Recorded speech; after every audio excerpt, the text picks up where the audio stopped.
And introduction and for your tremendous work on behalf of our Second Amendment. Thank you very much.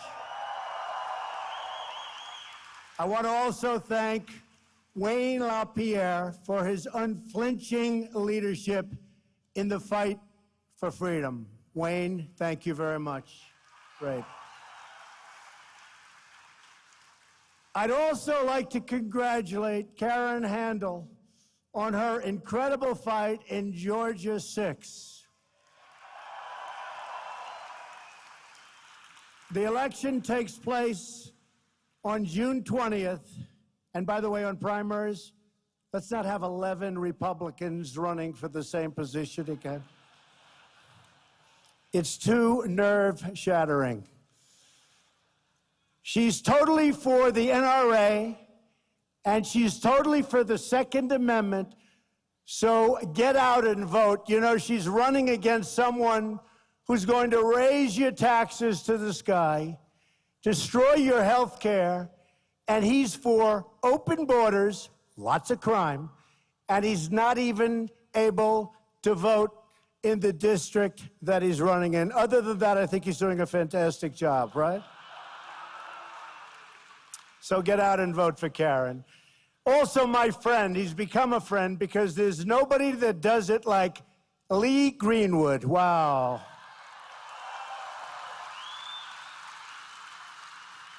Lee's anthem is the perfect description of the renewed spirit sweeping across our country. And it really is indeed sweeping across our country. So, Lee, I know I speak for everyone in this arena when I say we are all very proud, indeed, to be an American. Thank you very much, Lee.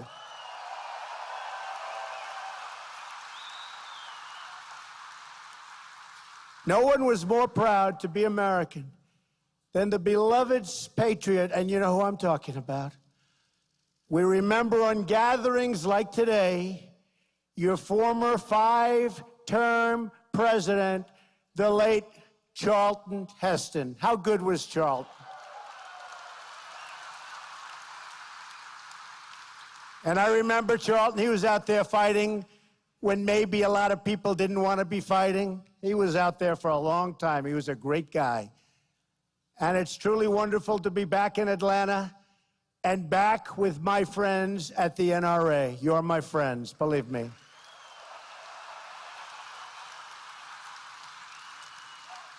Perhaps some of you remember the last time we were all together. Remember that? We had a big crowd then, too, so we knew something was happening. But it was in the middle of a historic political year and in the middle of a truly historic election. What fun that was, November 8th. Wasn't that a great evening? Do you remember that evening? Remember that? Remember they were saying, we have breaking news. Donald Trump has won the state of Michigan. They go, Michigan, how did that? Donald Trump has won the state of Wisconsin. Whoa. But earlier in the evening, remember, Florida, North Carolina, South Carolina, Pennsylvania, all the way up. We ran up the East Coast. And you know, the Republicans have a tremendous disadvantage in the Electoral College. You know that. And tremendous disadvantage. And to run the whole East Coast, and then you go with Iowa and Ohio and all of the different states, it was a great evening, one that a lot of people will never forget. A lot of people. Not going to forget that evening.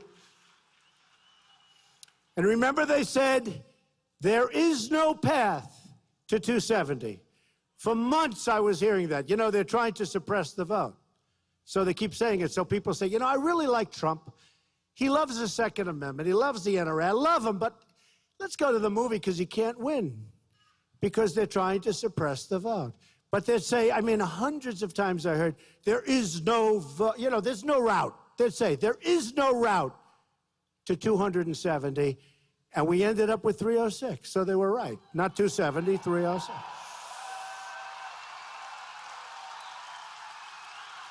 That was some evening.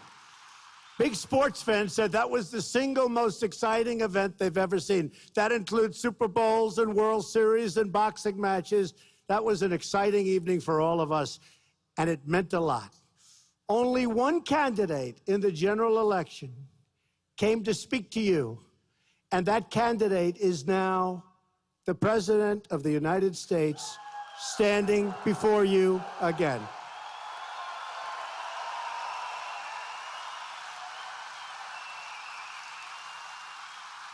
I have a feeling that in the next election, you're going to be swamped with candidates, but you're not going to be wasting your time. You'll have plenty of those Democrats coming over, and you're going to say, no, sir, no, thank you. No, ma'am, perhaps, ma'am. It may be Pocahontas. Remember that.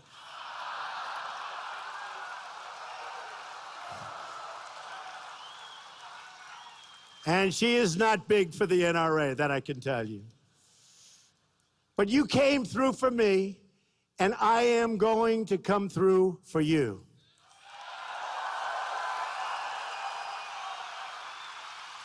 I was proud to receive the NRA's earliest endorsement in the history of the organization. And today I am also proud to be the first sitting president to address the NRA Leadership Forum since our wonderful Ronald Reagan in 1983. And I want to thank each and every one of you, not only for your help electing true friends of the Second Amendment, but for everything you do to defend our flag and our freedom. With your activism, you help safeguard the freedoms of our soldiers who have bled and died for us on the battlefields. And I know we have many veterans in the audience today, and we want to give them a big, big, beautiful round of applause.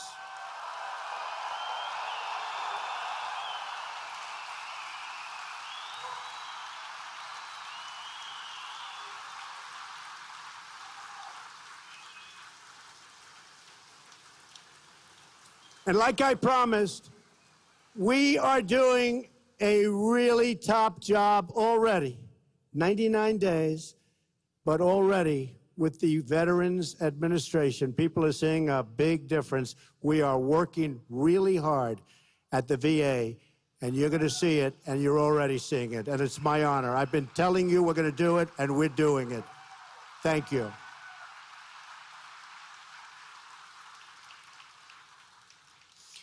The NRA protects in our capitals and legislative houses the freedoms that our service members have won for us on those incredible battlefields. And it's been a tough fight against those who would go so far as to ban private gun ownership entirely. But I am here to deliver you good news. And I can tell you that Wayne and Chris have been fighting with me long and hard to make sure that we were with you today, not somebody else with an empty podium, because believe me, the podium would have been empty. They fought long and hard, and I think you folks cannot thank them enough. They were with us all the way, right from the beginning. But we have news that you've been waiting for a long time. The 8-year assault on your Second Amendment freedoms has come to a crashing end.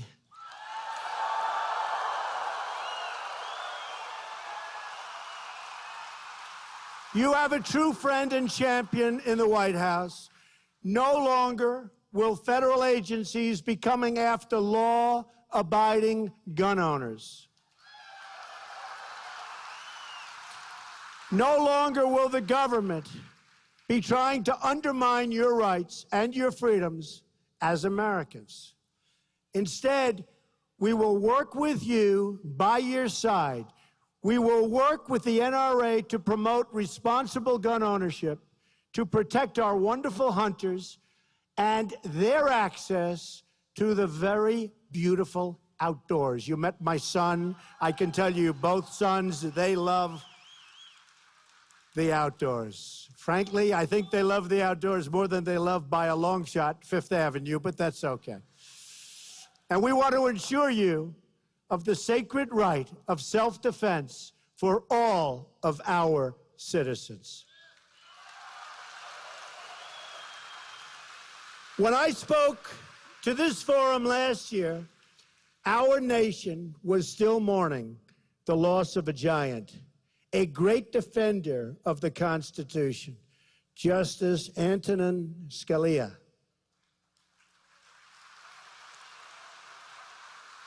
I promised that if elected, I would nominate a justice who would be faithful and loyal to the Constitution.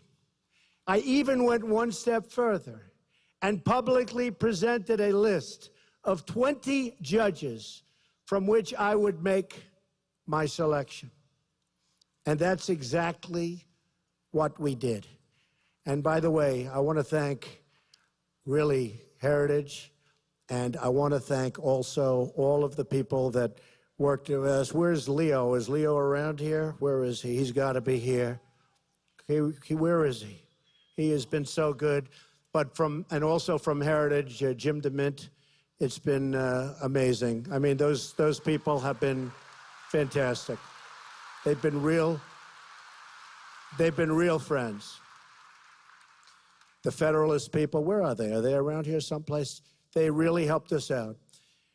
I kept my promise, and now, with your help, our brand new justice, and he is really something very special, Neil Gorsuch, sits on the bench of the United States Supreme Court.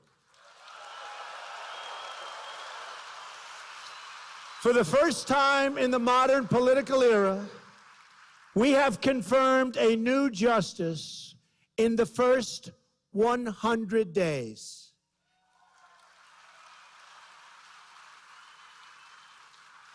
The last time that happened was 136 years ago in 1881. Now, we won't get any credit for this, but don't worry about it. The credit is in the audience, right? The credit is in the audience.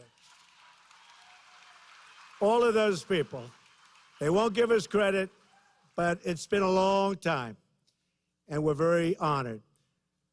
We've also taken action to stand up for America's sportsmen. On their very last full day in office, the previous administration issued an 11th hour rule to restrict the use of lead ammunition on certain federal lands. Have you heard about that, folks? I'm shocked to hear that. You've all heard about that. You've heard about that. On his first day as Secretary of the Interior, Ryan Zinke eliminated the previous administration's ammunition ban.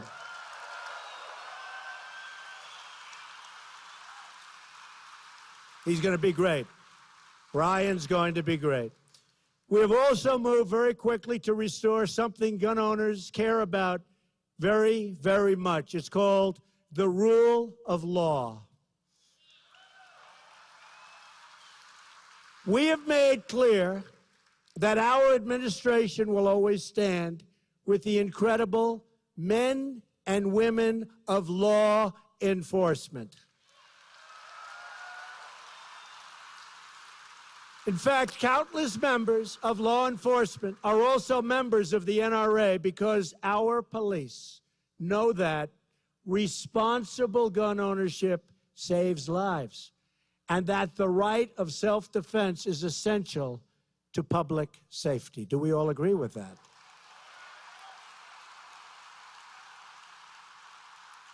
Our police and sheriffs also know that when you ban guns, only the criminals will be armed.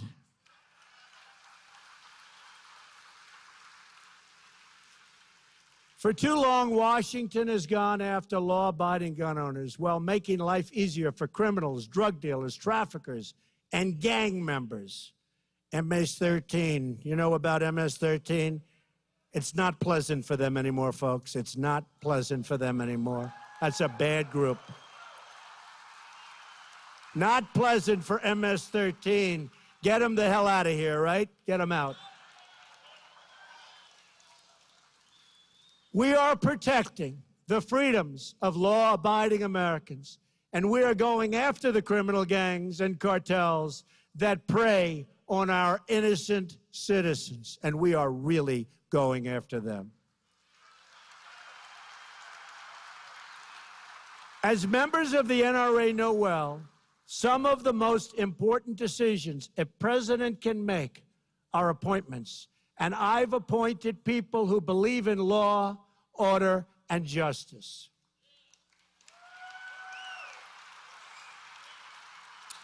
That is why I have selected as your Attorney General, number one, a really fine person, a really good man, a man who has spent his entire career fighting crime, supporting the police, and defending the Second Amendment.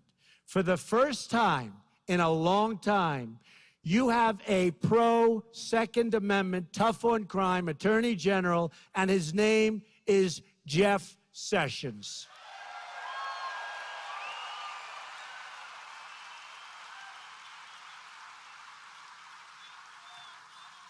And Attorney General Sessions is putting our priorities into action.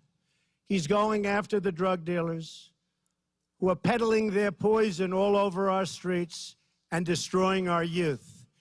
He's going after the gang members who threaten our children, and he's fully enforcing our immigration laws in all 50 states. And you know what? It's about time.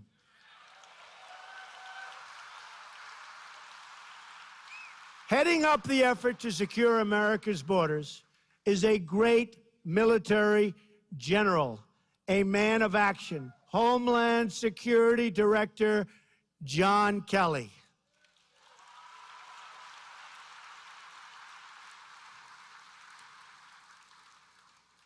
Secretary Kelly, who used to be General Kelly, is following through on my pledge to protect the borders, remove criminal aliens, and stop the drugs from pouring into our country. We've already seen, listen to this, no, it's never happened before. People can't even believe it. And by the way, we will build the wall no matter how low this number gets or how high this stuff. Don't even think about it. Don't even think about it. You know, they're trying to use this number against us because we've done so unbelievably at the borders already. They're trying to use it against us. But you need that wall to stop the human trafficking, to stop the drugs, to stop the wrong people. You need the wall. But listen to this. We've already seen a 73% decrease, never happened before, in illegal immigration on the southern border since my election. 73%.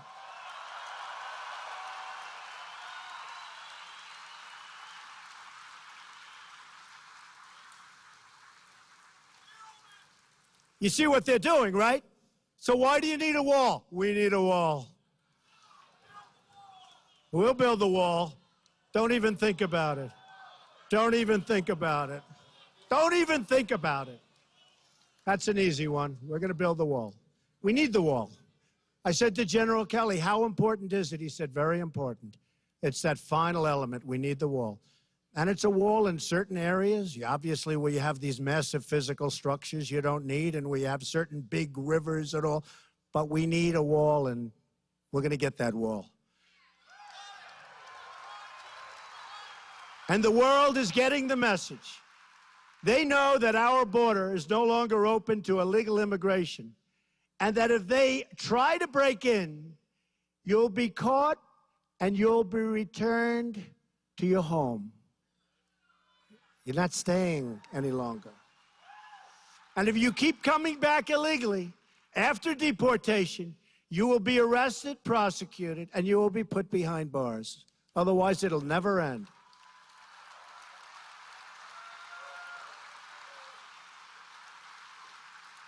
Let's also remember that immigration security is national security.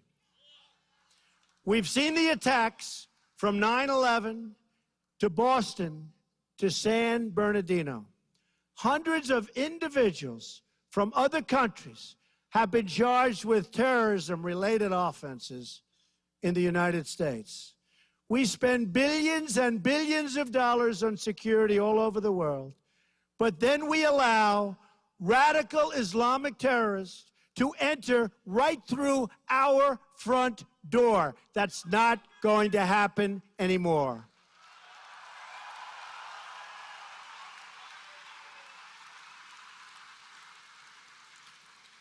It's time to get tough. It's time we finally got smart. And yes, it's also time to put America first.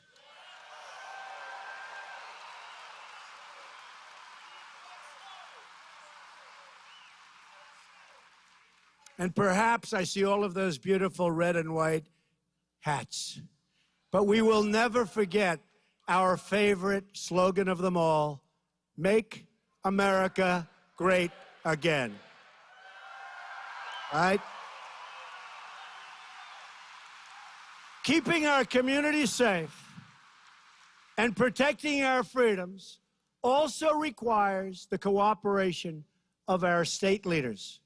We have some incredible pro-Second Amendment governors here at the NRA conference, including Governor Scott of Florida. Where's Governor Scott? Where is he? Great guy, doing a great job. Governor Bryant of Mississippi, what a wonderful place. Governor Bryant is here. Thank you. Governor Deal of Georgia.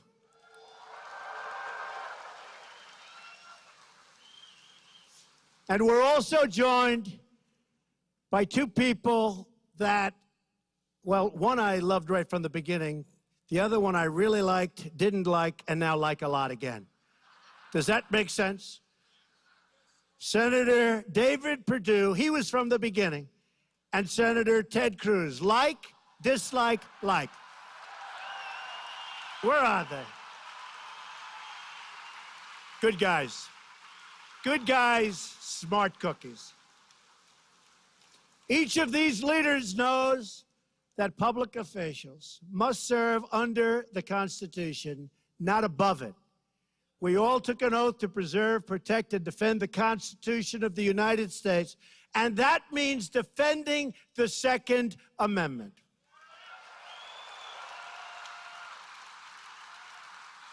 So let me make a simple promise to every one of the freedom-loving Americans in the audience today. As your president, I will never, ever infringe on the right of the people to keep and bear arms. Never, ever.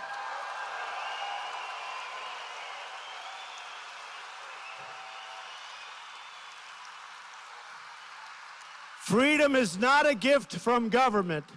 Freedom is a gift from God.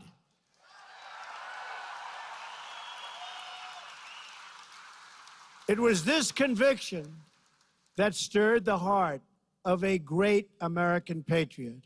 On that day, April 242 years ago, it was the day that Paul Revere spread his Lexington alarm, the famous warning that the British are coming, the British are coming, right? You've all heard that, right?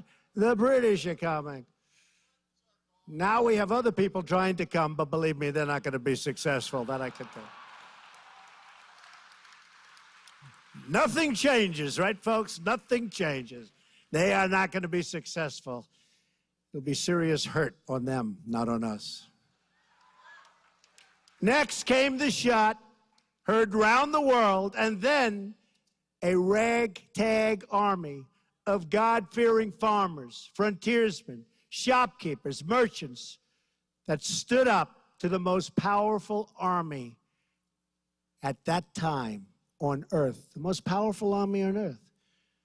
But we sometimes forget what inspired those everyday farmers and workers in that great war for independence. Many years after the war, a young man asked Captain Levy Preston, aged 91, why he fought alongside his neighbors at Concord. Was it the Stamp Act? Was it the tea tax? Was it a work of philosophy? No, the old veteran replied. Then why, he was asked. Young man, the captain said, what we meant in going for those redcoats was this. We always had governed ourselves, and we always meant to govern ourselves.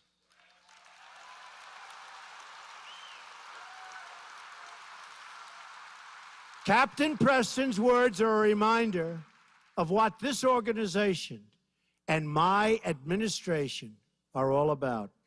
The right of a sovereign people to govern their own affairs and govern them properly.